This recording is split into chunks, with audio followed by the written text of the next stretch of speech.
Talking to Richard Clurman, an editor at Time magazine, he proclaimed, "Elvis Presley is the greatest cultural force in the 20th century." What about Picasso, Clurman wondered. This kind of parrying was common at the Time Life building. No, Bernstein insisted, it's Elvis. He introduced the beat to everything, and he changed everything. Music, language, clothes. It's a whole new social revolution. The 60s came from it. In terms of style, there were three distinct Elvises. The 1950s hillbilly cat beloved by fans is considered the purest Elvis. In his slouchy Lansky jacket, Presley played country rube to New York City television audiences.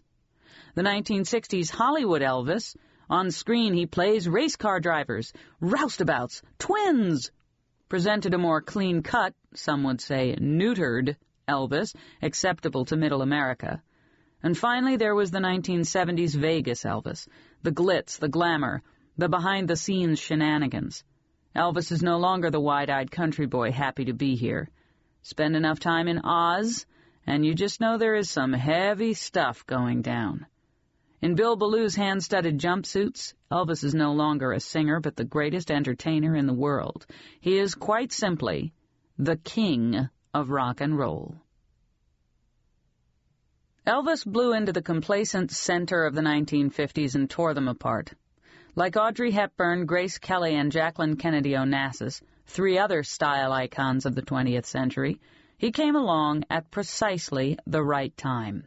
Television, then in its infancy, and the first teenagers with spending money and a worldview apart from their parents, joined forces to make Elvis a star.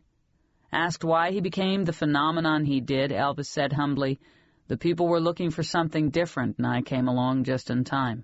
I was lucky." Elvis's style worked because it came from his life. Presley, possibly the most distinctive-looking and sounding man in the entire world, was no publicist's creation. Instead, he lifted his style, which was essentially himself, from Beale Street, church, the army, Hollywood, and finally Las Vegas and the road. No one looked like Elvis before he came on the scene. He was a stunning original, a shambling Memphis Beau Brummel, the bad boy, albeit with very good manners because his mother would have killed him if she thought he was getting a big head, a Southern James Dean who reached audiences through his music. Elvis had a keen visual sense not only in how he presented himself on stage, but in his homes, the cars he drove, the women he dated, even the guys who surrounded him.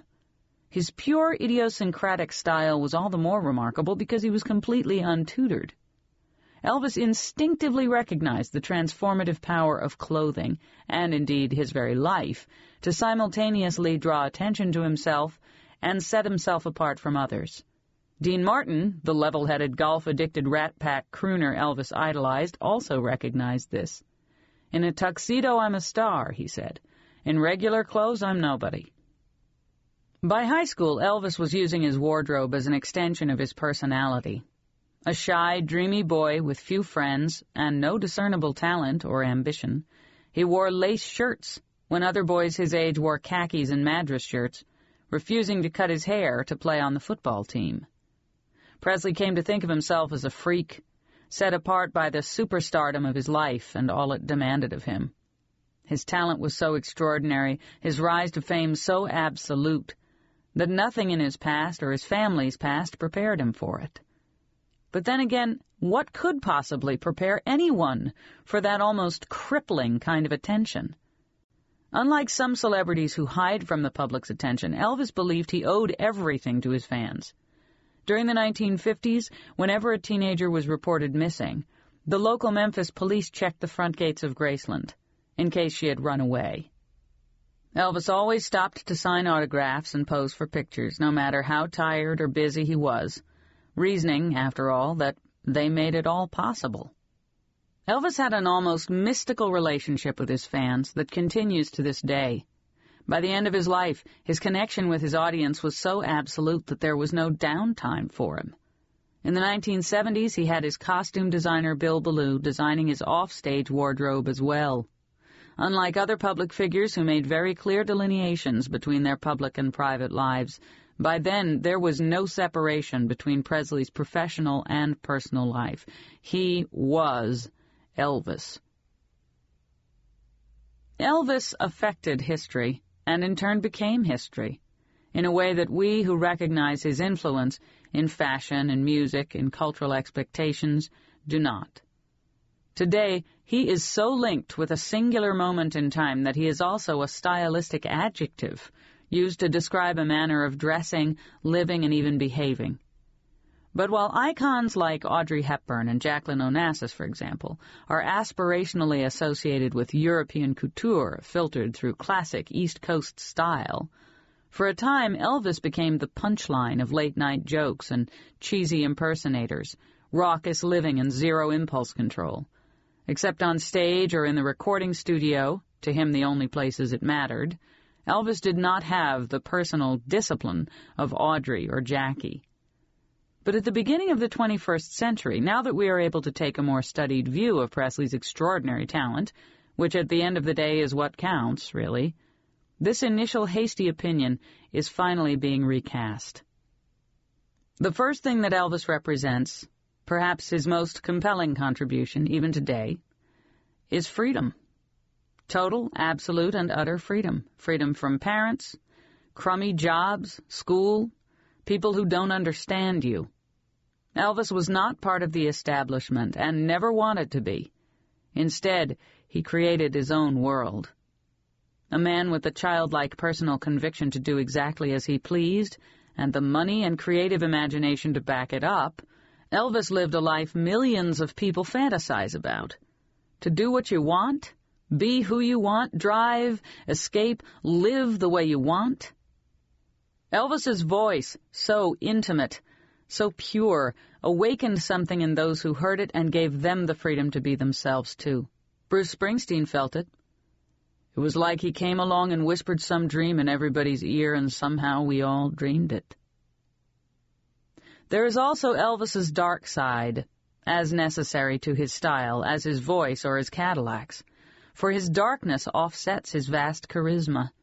In the phrasing of his words we hear longing, regret for things he can no longer have, his twin brother, his mother, the perfect dream of home, lost innocence. How simple his desire must have seemed when he stepped off that truck and walked into Sun's studio, smiling shyly to the woman behind the desk.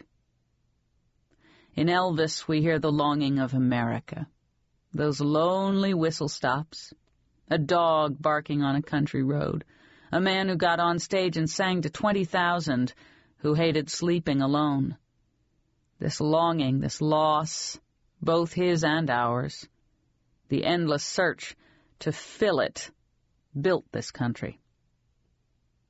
Finally, we see that Elvis is America, like rock and roll or blue jeans. For better or worse, he inhabits our energy, optimism, and good-willed rambunctiousness, as well as our short-tempered, childish, and occasionally violent side, and reflects it back to us as clearly as any mirror. As Jimmy Carter said, Elvis Presley was a symbol of the country's vitality, rebelliousness, and good humor. Elvis does not possess the disciplined, flawless French style of Audrey and Jackie, nor Cary Grant's cool Savile Row tailoring. How dull that perfection can be at times, after all. He was not a tiresome intellectual, but out on the road, searching, pushing forward, reaching the people. Elvis is not the voice of the city. We leave that to Frank Sinatra and Cole Porter. In Elvis, we hear the South, the West, church-going folk, truck drivers with one more haul to go before daybreak. Even today, Elvis speaks for them. Like the true America, Elvis is not properly schooled, but has unerring instincts, how to move an audience, but mostly how to sing. Jerry Lieber, who co-wrote Hound Dog, Loving You, and other hits, says, he had an incredible, attractive instrument that worked in many registers. He could falsetto like Little Richard.